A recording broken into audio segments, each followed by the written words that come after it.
तो हेलो भाई, कैसे हैं आप लोग। आज हम लोग सीखने वाले हैं गुना करने का शॉर्ट ट्रिक। तो चलिए हम लोग देखते हैं सीधे बोर्ड पर बिना टाइम पास किए हो।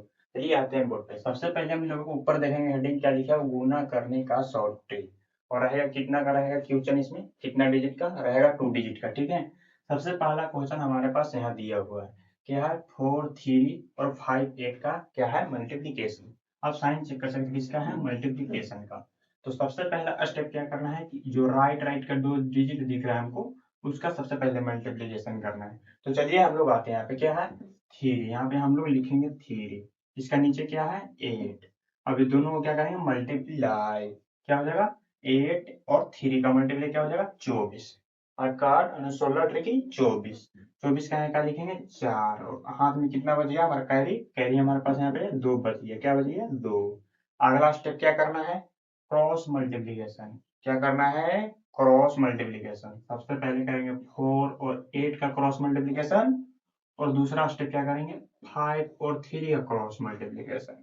ठीक है।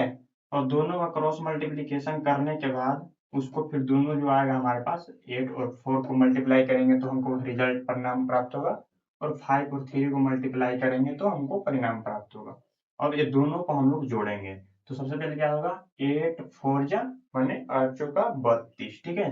तो हम लोग यहाँ पे लिखेंगे 32। ठीक है। और आगे चलो, इसको दूसरा स्टेप लो, 5 3 माने 50। ठीक है, माने 15। पंक्ति एक 5 का 5 में 10, पंक्ति 15। ठीक है। यहाँ पे हम लोग लिखेंगे 15, यानी 32 और 15 को हम लोग जोड़ेंगे। ठीक है। तो 5 और 2 माने 5 और 2 7 हो गया, और 3 और 1 4 हो गया, 47। ठीक है। ये दोनों क्रॉस मल्टीप्लीकेशन करने पर कितना प्राप्त हुआ, 47। और ऊपर में हमारा कैरी कितना बचा हुआ था, 2।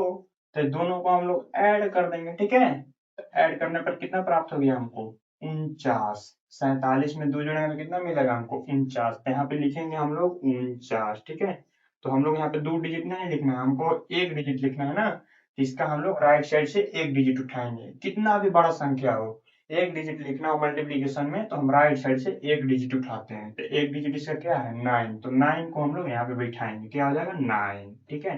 और लास्ट स्टेप क्या है, लेफ्ट लेफ्ट का दोनों डिजिट को मल्टीप्लाई करेंगे, और जो हमारा कैरी बचा हुआ है उसको ऐड कर देंगे। तो चलिए आते हैं हम लोग पे।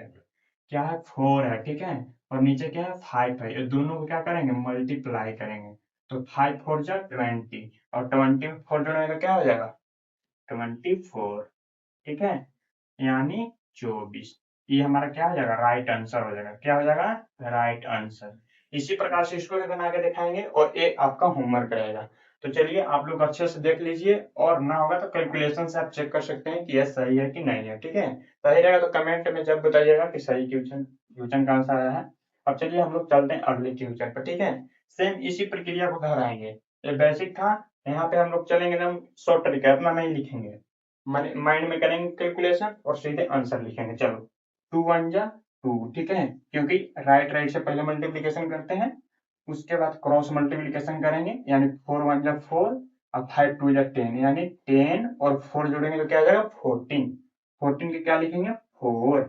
कैरी कितना बचा, 1।